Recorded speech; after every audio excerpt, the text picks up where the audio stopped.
Selamat pagi, saya Saralita Sapulete dari kelas 12 IPS 2. Hari ini saya akan mendongeng, dan dongeng yang akan saya ceritakan berjudul Nenek yang Ceria. Dahulu kala, di antara wanita tua lainnya, ada seorang yang sangat-sangat bahagia. Meskipun ia tidak memiliki banyak hal yang membuat dia bahagia, namun ia tahu bahwa kehidupan adalah perjalanan yang dilakukan seseorang, baik dengan kesedihan maupun dengan senyuman. Ia memilih yang pertama. "Halo Priscilla sayangku, apa kabarmu di pagi ini?" kata sang nenek menyapa salah satu tetangganya. Lalu jawab Priscilla, "Aku baik-baik saja, aku hanya sedang berusaha membereskan rumah," kata Priscilla. Lalu jawab nenek, "Tenanglah sayangku, jangan terlalu sibuk. Apa yang bisa kubantu?" kata sang nenek.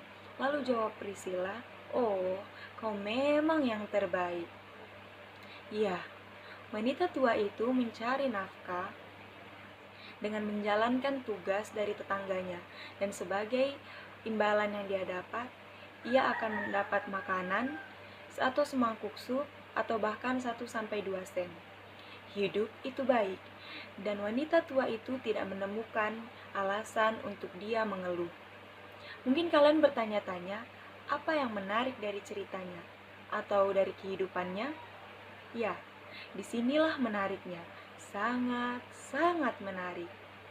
Pagi itu, wanita tua itu membuka pintu dan melihat sekeliling, lalu berkata, "Oh, musim dingin akan segera tiba.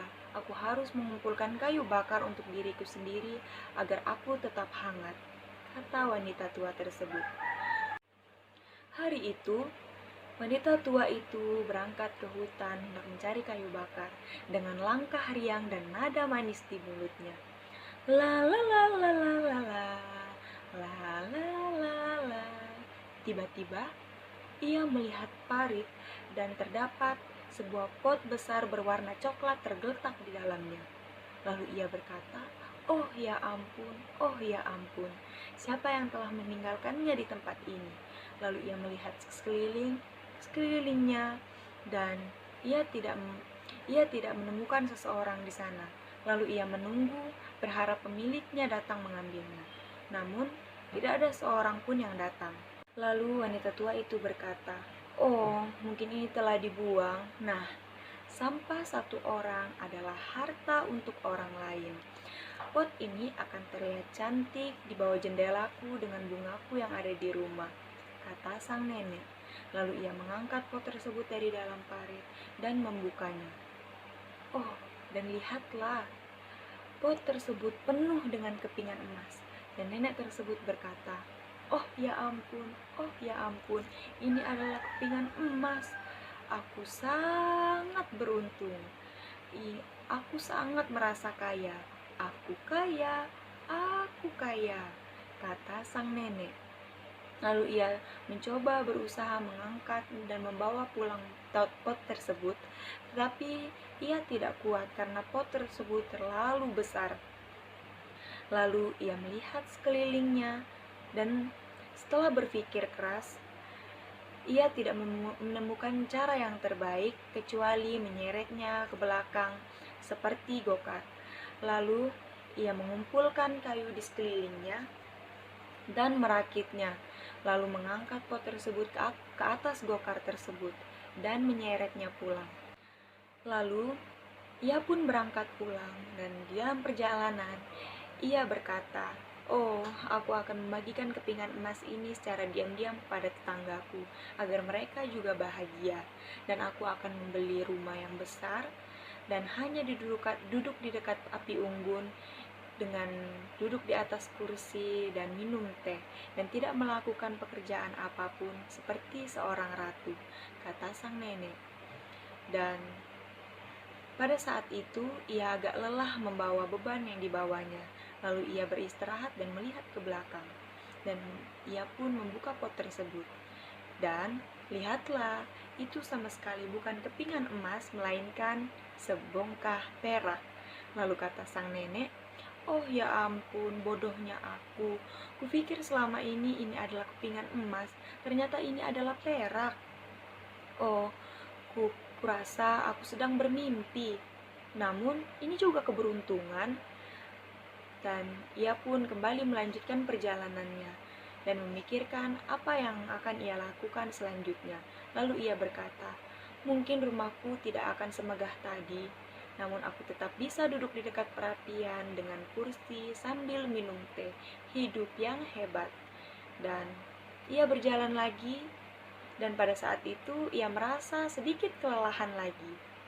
Dan ia pun beristirahat dan melihat ke belakang apakah harta karunnya baik-baik saja. Lalu ia membuka pot tersebut dan melihatnya. Dan yang terjadi adalah, yang ia lihat adalah pot tersebut bukan berisi perak, melainkan itu adalah sebongkah besi. Iya, besi. Lalu kata sang nenek, "Oh ya ampun, bodohnya aku. Kupikir selama ini adalah perak. Ternyata ini adalah sebongkah besi. Tapi ini juga tetap keberuntungan. Aku tetap bisa menjualnya dan aku akan memberi kursi untuk diriku sendiri." Lalu ia menutup pot tersebut dan melanjutkan perjalanannya lagi dan bermimpi tentang apa yang akan ia lakukan selanjutnya. Lalu kata sang nenek, "Oh, mungkin aku tidak akan membeli rumah baru, tapi aku tetap bisa membeli kursi untuk diriku sendiri dan duduk di dekat perapian untuk aku minum teh. Hidup yang hebat," kata nenek tersebut. Lalu ketika ia berjalan sedikit lagi, ia merasa sedikit kelelahan lagi, dan ia pun beristirahat dan melihat ke belakang. Lalu itu sama sekali bukan sebongkah besi, dan itu hanyalah sebongkah batu. Lalu kata sang nenek, "Oh ya ampun, aku sangat beruntung. Aku katakan aku yang paling beruntung. Uang dan perak dan emas hanya membuatku sakit kepala. Dan ini, aku sudah lama menginginkan batu untuk menjaga gerbangku agar tetap terbuka," kata sang nenek. Lalu, akibat terburu-buru dan sangat senang, ia pun bergegas pulang dan menuruni bukit hingga ia sampai di pondoknya.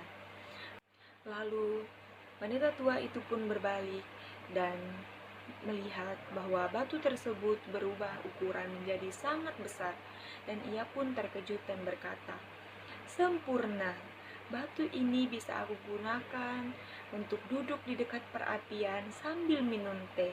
Aku tidak perlu kursi, ini akan baik-baik saja," kata sang nenek. Sebelum ia membungkuk dan menyentuh batu tersebut, tiba-tiba batu tersebut berubah menjadi gumpalan kapas, dan dari sana keluar 4 kaki, 2 telinga, dan wajah yang sangat menyeramkan. Matanya yang merah, alis yang melengkung, dan gigi taring yang menonjol di atas bibirnya. Ya, itu adalah monster kapas.